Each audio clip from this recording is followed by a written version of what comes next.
Assalamualaikum warahmatullahi wabarakatuh. Jumpa lagi dengan channel Suyek. Kali ini saya akan membawakan cerita horor yang berjudul Mbah Raju. Cerita ini diadaptasi dari Twitter Payung H11101101. Oke teman-teman, kita langsung ke ceritanya.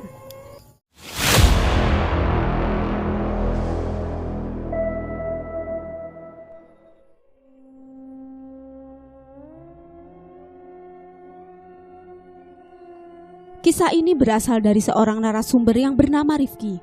Oh ya, ini hanya nama samaran dan semua nama yang ada di sini sudah disamarkan oleh penulis karena permintaan dari narasumbernya.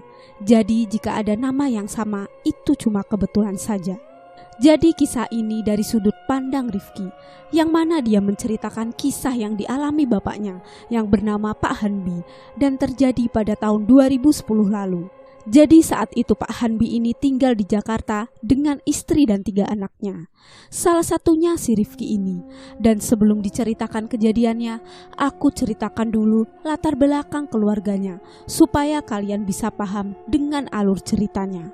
Mulanya saat Pak Hanbi masih muda, sebelum Pak Hanbi ini berkeluarga. Dia tinggal dengan orang tua angkatnya di sebuah perkampungan yang jaraknya 6 jam perjalanan dari Jakarta. Pak Hanbi tinggal dengan orang tua angkat karena memang kedua orang tua kandungnya sudah meninggal sejak Pak Hanbi masih kecil. Maka dari itu dia diangkat jadi anak oleh salah satu keluarga. Keluarga itu adalah keluarga Mbah Raju. Mbah Raju sebagai bapak angkatnya Pak Hanbi, dan Mbah Raju ini sangat sayang sekali dengan Pak Hanbi yang benar-benar dianggap layaknya anak kandung. Bahkan Pak Hanbi muda juga dibiayai hingga lulus sekolah, dan Mbah Raju tidak membedakan Pak Hanbi dengan anak kandungnya sendiri. Tapi sayang, istri Mbah Raju yaitu Eyang Sumi sebaliknya tak pernah suka dengan Pak Hanbi. Bukan cuma Eyang Sumi, tapi ada beberapa keluarganya yang juga tak suka dengan Pak Hanbi. Itu karena ada masalah keluarga mereka yang katanya tak bisa diceritakan. Karena itu dia merasa tidak diterima dan sering tak dihargai. Malah gara-gara hadirnya Pak Hanbi ini, Mbah Raju dan Eyang Sumi sering sekali bertengkar. Akhirnya saat Pak Hanbi berusia 19 tahun, di sekitaran tahun 90, dia memutuskan pergi meninggalkan keluarga angkatnya di desa. Pergi merantau hidup sebatang kara dan berakhir stay dan berkeluarga di Jakarta. Sejak itu sampai di tahun 2010 atau kurang lebih sekitar 20 tahun, Pak Hanbi ini benar-benar sudah tak mendengar kabar keluarga angkatnya lagi. Bukan karena lupa, tapi Pak Hanbi selalu takut atau segan memberi kabar keluarga angkatnya karena dia ingat bagaimana mereka memperlakukan Pak Hanbi. Jadi di tahun 2010 itu Pak Hanbi ini mulai sering terpikirkan dengan Mbah Raju karena beberapa kali dia memimpikan Mbah Raju.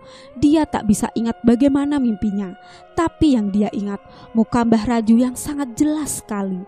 Karena mimpi itu, Pak Hanbi ini merasa seperti memori yang kembali terpanggil, dan karena itu Pak Hanbi ini selalu melamun memikirkannya, yang akhirnya membuat Pak Hanbi memberanikan diri berangkat menjenguk keluarga angkatnya di desa dengan istrinya, berharap kedatangan mereka bisa diterima. Pak Hanbi mengambil cuti dari pekerjaannya selama seminggu, yang dia pikir masalah akan beres di waktu yang tepat.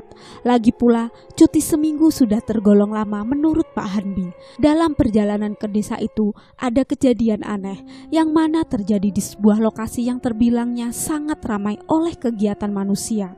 Yang pasti ini ada hubungannya dengan Mbah Raju. Sepanjang perjalanan, Pak Hanbi ini beberapa kali seperti terbayangkan oleh sosok Mbah Raju. Yang pertama saat mereka mengisi bahan bakar di pom bensin, Pak Hanbi ini sekilas melihat Mbah Raju dari kejauhan. Ada bapak-bapak yang lumayan tua tapi belum setua kakek-kakek, yang menggunakan baju garis-garis mirip sekali dengan baju Mbah Raju. Tapi di sini Pak Hanbi nggak begitu yakin dan ia memendamnya tanpa mengutarakan keresahannya tersebut ke sang istri. Tapi di sini Pak Hanbi nggak begitu yakin dan dia memendamnya tanpa mengutarakan keresahannya tersebut kepada istrinya. Kali kedua kejadian aneh lainnya kembali terjadi. Kali ini saat mereka berhenti untuk makan di perjalanan atau rest area yang masih beberapa jam lagi untuk sampai di desanya. Pak Hanbi ini kembali melihat sosok Bapak Parubaya yang ada di pom bensin tadi dengan penampilan dan pakaian yang sama. Untuk kejadian yang kedua ini, Pak Hanbi mengatakan kepada sang istri, "Bapak-bapak itu kok mirip banget dengan Mbah Raju," ucap Pak Hanbi. Saat itu istrinya tidak terlalu panik karena belum pernah sekalipun melihat Mbah Raju, jadi dia tak tahu perawakannya seperti apa. Lalu mereka pun melanjutkan perjalanan mereka. Di perjalanan, Pak Hanbi terbesit sebuah pikiran yang aneh. Bapak-bapak yang dilihat di pom bensin dan di rumah makan itu mirip banget dengan Mbah Raju. Apalagi bajunya juga sekilas kayak sama, pakai baju garis-garis, ucapnya dalam hati. Pak Hanbi seketika langsung menepis pikiran negatifnya itu. Ia menganggap gangguan penglihatan tadi hanya sekedar pengaruh rasa rindu semata. Ketika mereka sampai di desanya, waktu itu menunjukkan sudah selesai maghrib. Tapi mereka tidak langsung ke rumah karena belum sholat maghrib dan mereka berniat untuk sholat di sebuah musola di perbatasan desa tersebut. Biasanya disebut musola ujung, yang mana pas mereka sholat sudah sepi karena orang-orang sudah selesai sholat maghrib. Selesai sholat maghrib, Pak Hanbi dikagetkan dengan hadirnya sosok lelaki misterius yang mirip Mbah Raju tadi. Kali ini mereka berdua berpapasan dengan Pak Hanbi yang hendak keluar musola dan lelaki itu yang hendak masuk ke musola. Di situ mereka kaget tapi senang juga. Seketika Pak Hanbi langsung mencium tangan Mbah Raju dan disambut oleh ayah angkatnya itu. Lalu Mbah Raju pun menyuruh langsung ke rumah. "Ibumu ada di rumah. Bapak sholat dulu di sini, Nak. Di sana ada neneng juga dan suaminya," kata Mbah Raju dengan senyum kepada Pak Hanbi dan keluarganya. "Iya Pak, kami juga sudah lelah di perjalanan. Kami duluan ya Pak," balas Pak Hanbi. Mereka pun pamit langsung ke rumah. Di sini sebenarnya selain senang, Pak Hanbi merasa aneh dan seperti ada sesuatu yang janggal, tapi tak tahu apa. Yang dipikirkan dengan Pak Hanbi saat itu, Simbah masih kelihatan muda, masih kelihatan seperti terakhir dia lihat di tahun 90. Mukanya itu tak menua dan fisiknya yang masih gagah. Lalu saat mereka sampai di rumah, syukurnya semua keluarganya sudah menerima, meskipun disambut dengan keluarga Mbah Raju yang saat itu ada di rumah.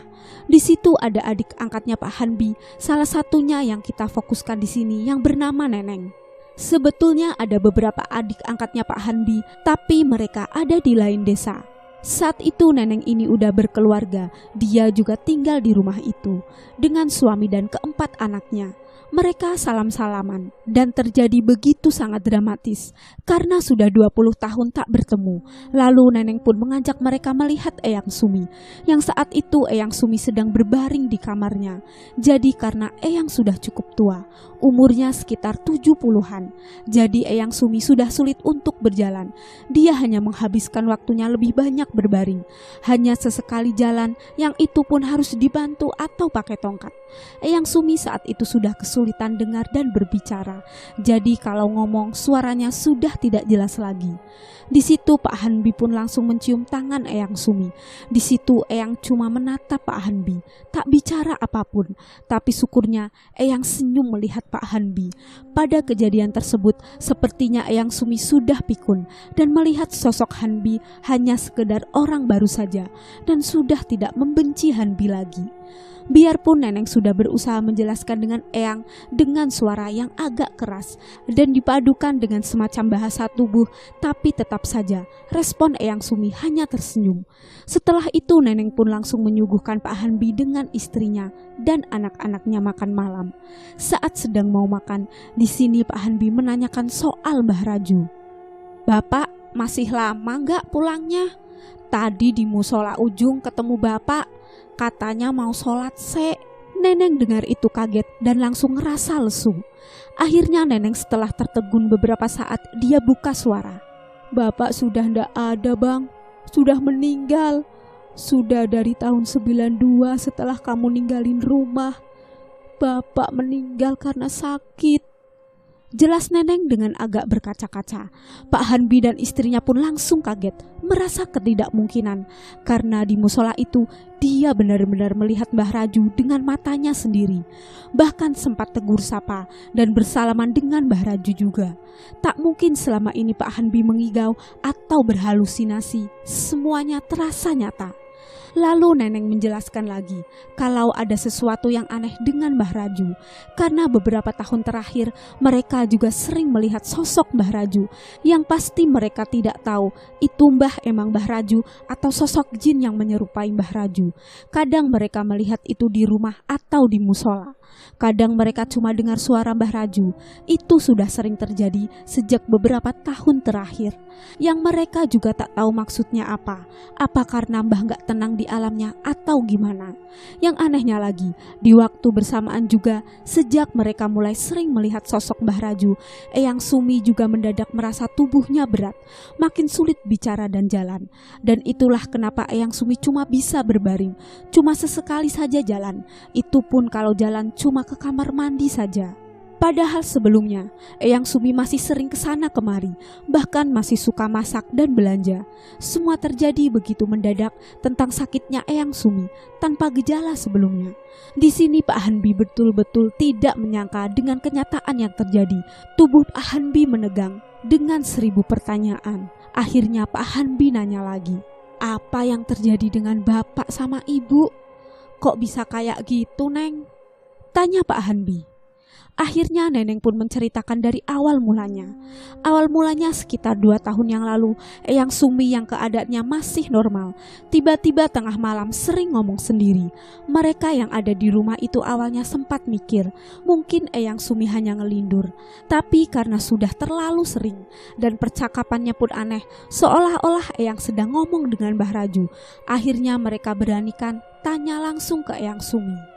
Ibu, sudah malam, ngomong dengan siapa? Kata Neneng saat dulu awal dengar nenek bicara sendiri. Eyang Sumi dengan santainya cuma menjawab, Oh, bapakmu semalam datang nanyain tikar. Eyang jawab benar-benar santai, tanpa sedih, tanpa takut sama sekali, yang seolah Mbah Raju itu masih hidup. Besoknya kejadian lagi. Eyang Sumi ngomong tengah malam lagi, paginya ditanyain lagi. Semua jawabannya pokoknya itu selalu random. Tapi tetap dan selalu dia berkomunikasi dengan Mbah Raju. Dari situ juga dimulai Eyang Sumi mengeluh kakinya sakit, badannya sakit, dan secara perlahan dan dalam waktu singkat Eyang kesulitan bicara. Jadi tahapannya adalah Eyang Sumi sulit berbicara, lalu kemudian Eyang sulit mendengar, disusul sulit berjalan. Akhirnya Eyang cuma bisa berbaring saja di kamar. Awalnya mereka mengira mungkin karena faktor usia yang memang sudah tergolong tua. Mungkin karena itu mereka pun akhirnya merawat Eyang. Tapi setiap malam Eyang masih terus ngomong sendiri di kamarnya. Awalnya mereka semua menganggap mungkin karena udah tua. Itu halusinasi Eyang aja ketemu Mbah Raju. Dan akhirnya orang-orang di rumah itu jadi terbiasa. Sejak dari sini mereka itu mulai sering lihat sosok Mbah Raju yang emang benar-benar jelas mereka lihat. Sama kayak Pak Hanbi ngelihat sosok Mbah Raju. Yang pertama ngelihat Neneng. Jadi ceritanya saat itu sore si Neneng ini mau masak untuk makan malam. Di dapurnya dia ada jendela kaca di samping. Dari jendela itu atau di balik dinding dapurnya beberapa kali terdengar suara langkah kaki dan terlihat dari jendelanya seperti ada orang yang lewat. Awalnya Neneng mengira itu suaminya, tapi aneh, yang lewat itu jalan bolak-balik. Karena penasaran, begitu terdengar suara langkah kakinya, Neneng ini langsung segera melihat ke jendela. Dan di situ dia ngelihat sekilas dari jendela dapurnya. Yang lewat itu adalah Mbah Raju. Di sini dia masih mikir apa dia salah lihat. Akhirnya dia cek, tapi di situ nggak ada siapapun. Yang anehnya kalaupun itu orang lain harusnya masih kelihatan, tapi ini benar-benar gak kelihatan lagi. Sambil kebingungan, Neneng ini pun lanjutin masaknya. Malamnya dia cerita soal ini ke suami dan adiknya yang juga sedang berkunjung di rumah itu. Semua responnya paling salah lihat. Tapi besoknya suami Neneng ini ngelihat juga, tapi di musola ujung, musola tempat Pak Hanbi ngelihat Mbah Raju juga. Jadi ceritanya pas keluar dari musola saat selesai sholat, jemaatnya masih lumayan ramai, yang mana warga desa situ juga. Jadi dari keramaian itu suaminya melihat di situ ada Mbah Raju. Pada saat itu suaminya Neneng melihat itu betul-betul jelas, ia juga meyakini bahwa sedang sadar. Jadi dia langsung menghampiri sosok misterius itu. Tapi karena keadaannya ramai, di situ Mbah Raju nggak kelihatan lagi, seperti lenyap di kerumunan. Di sini suaminya Neneng sampai merinding dan dia langsung buru-buru pulang, menceritakan kejadian ini pada Neneng. Sejak itu juga suaminya baru percaya dengan apa yang dilihat dengan Neneng. Sejak kejadian ini, mereka sudah sering kali ngelihat Mbah Raju, entah itu di rumah atau di musola. Pokoknya Mbah Raju mulai sering terlihat seolah menunjukkan wujudnya ke mereka semua, yang seolah semacam adanya pertanda, tapi mereka nggak tahu pertanda apa. Mereka sempat juga konsultasi dengan warga di desanya. Katanya mungkin karena keluarganya melupakannya, mungkin jarang dikirim doa untuk Mbah Raju. Intinya Mbah Raju minta kirimin doa. Padahal mereka itu sering mengirim doa, ziarah ke kuburannya juga sering. Karena saran warga, akhirnya mereka makin sering dan semakin husuk ngirim doa untuk Mbah Raju.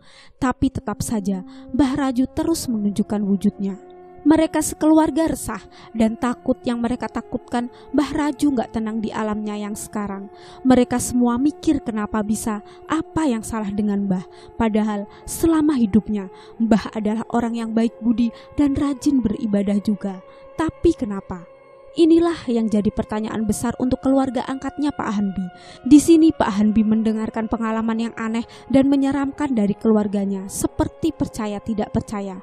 Ternyata mirip seperti yang dialami, yang pastinya bukan cerita yang enak didengar soal Mbah Raju.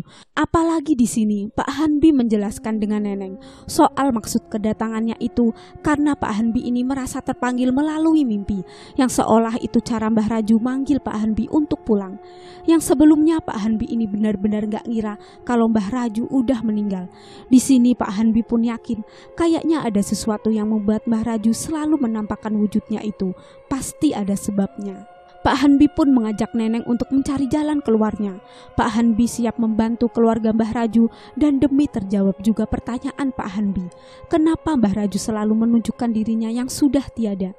Besoknya mereka semua itu ke kuburan Mbah Raju, mengantar Pak Hanbi ini mau menjenguk atau ziarah pertama kalinya ke kuburan Mbah Raju, yang kebetulan kuburannya gak begitu jauh dari rumah Mbah Raju. Setelah ziarah, Pak Hanbi ini mengajak Neneng dan suaminya untuk mencari ustadz yang kira-kira bisa berkomunikasi dengan makhluk lain atau dengan sebangsa jin. Mungkin ada yang mau disampaikan dengan Mbah Raju. Tapi karena mereka nggak bisa berkomunikasi secara langsung, jadi mereka nggak tahu apa alasannya Mbah Raju selalu menunjukkan wujudnya. Tapi masalahnya, Neneng ini juga menjelaskan sebenarnya udah beberapa kali mereka memanggil ustadz atau orang pintar yang bisa berkomunikasi dengan jin. Tapi mereka selalu kesulitan dan gagal berkomunikasi dengan Mbah. Anehnya cuma Eyang yang gampang berkomunikasi dengan Mbah, tapi suara Eyang benar-benar sudah tidak jelas. Sama sekali mereka nggak ngerti apa yang dimaksud Eyang Sumi. Setelah itu mereka pulang ke rumah. Sampai di rumah yang sudah hampir memasuki waktu zuhur, di sini barulah titik terang dari kejadian ini semua. Perlahan mulai terjawab. Itu karena Pak Hanbi, ini semua ada hubungannya dengan Pak Hanbi. Yang ini sama sekali di luar perkiraan mereka semua. Jadi itu bermula saat mereka pulang dari ziarah. Begitu sampai di rumah, Pak Hanbi tiba-tiba membuat seisi rumah merasa heran. Itu karena gelagat Pak Hanbi yang aneh, seperti nggak biasa. Contohnya dia mau berangkat sholat ke musola ujung pakai baju bapak, bajunya Mbah Raju yang masih tersisa. Tanpa pikir panjang, Neneng langsung ajak Pak Hanbi ke kamar Mbah Raju. Siapa tahu mau memilih baju yang tersisa. Di situ ada lemari yang masih menyimpan baju-bajunya Mbah yang sudah lama sekali. Karena udah lama disimpan, Neneng sempat bilang, "Yakin Bang mau dipakai?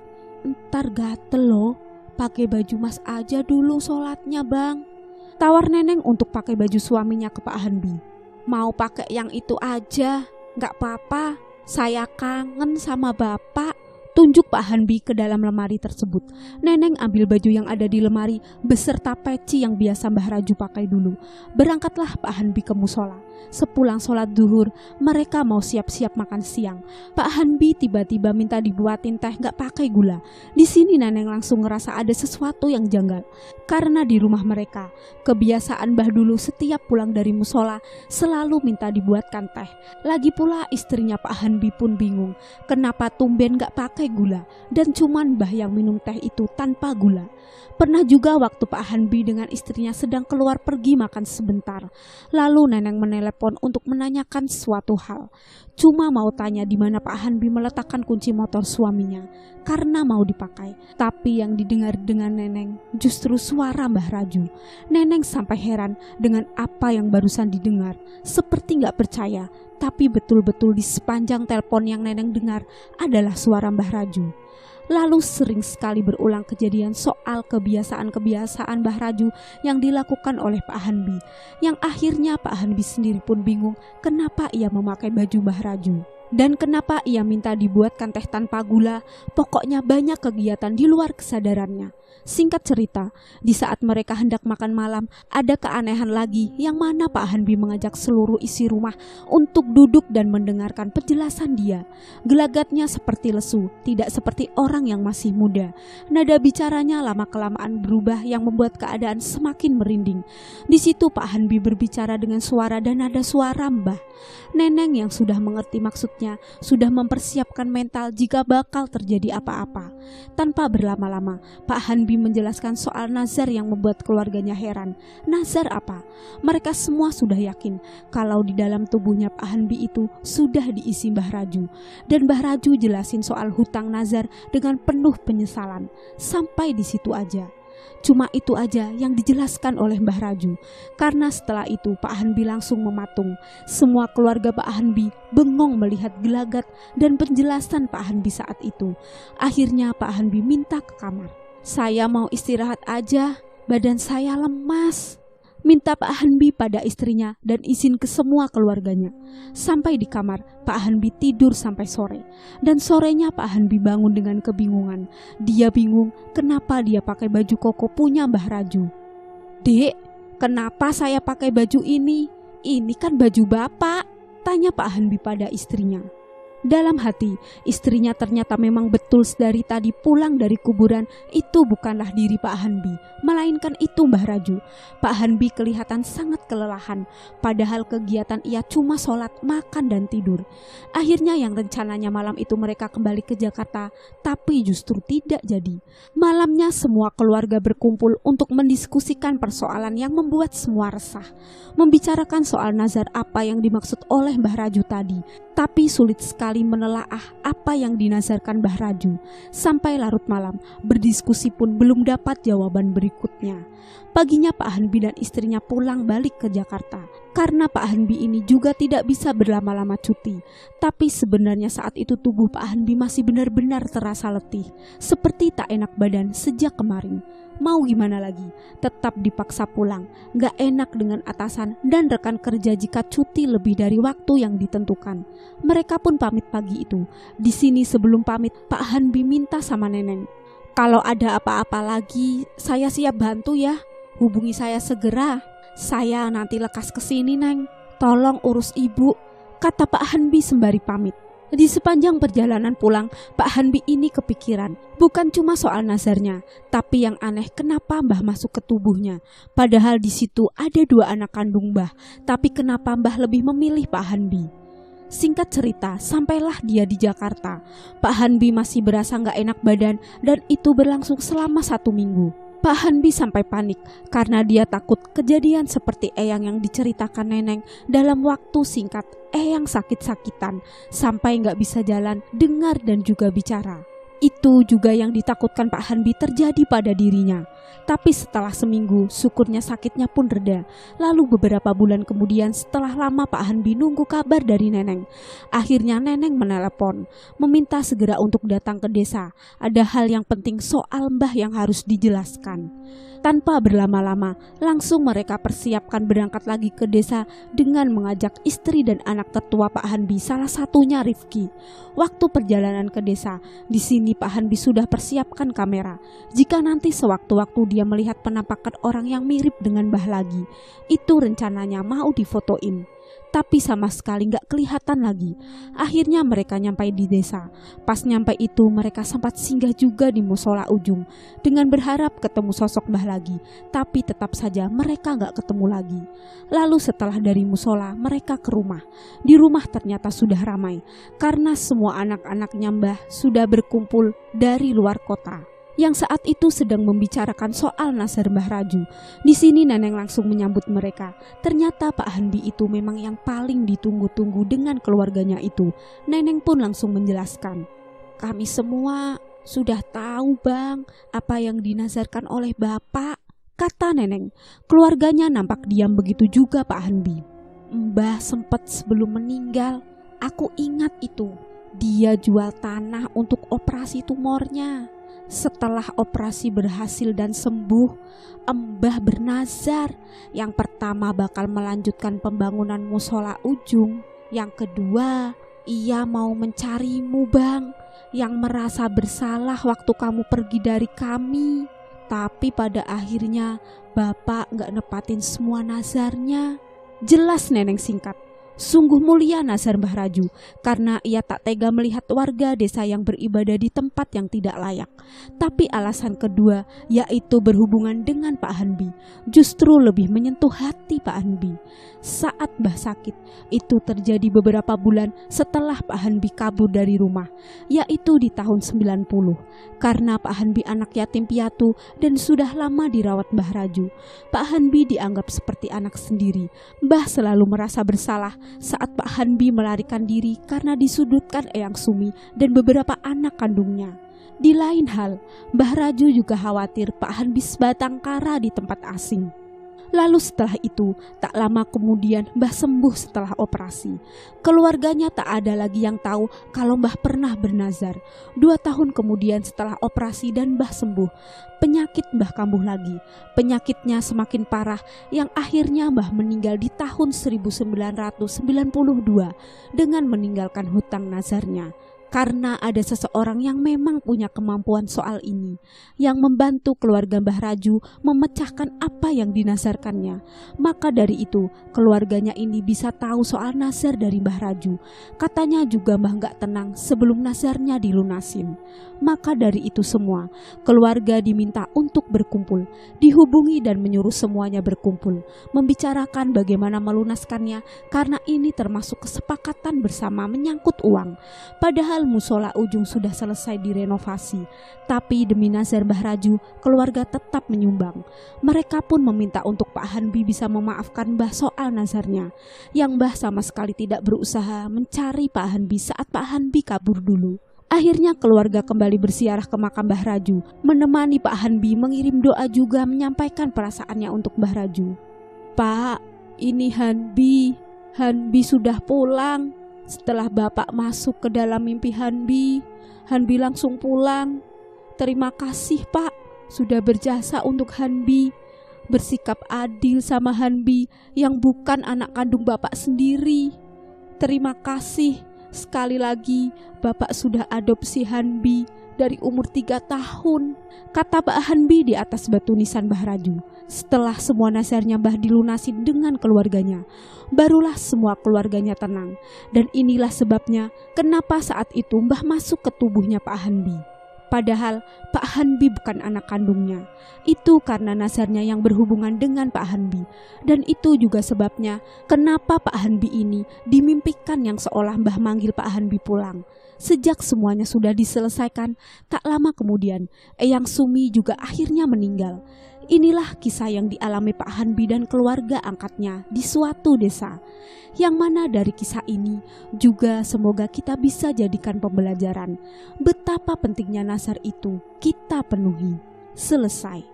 Oke teman-teman, sekian cerita dari saya. Wassalamualaikum warahmatullahi wabarakatuh. See you next time. Bye.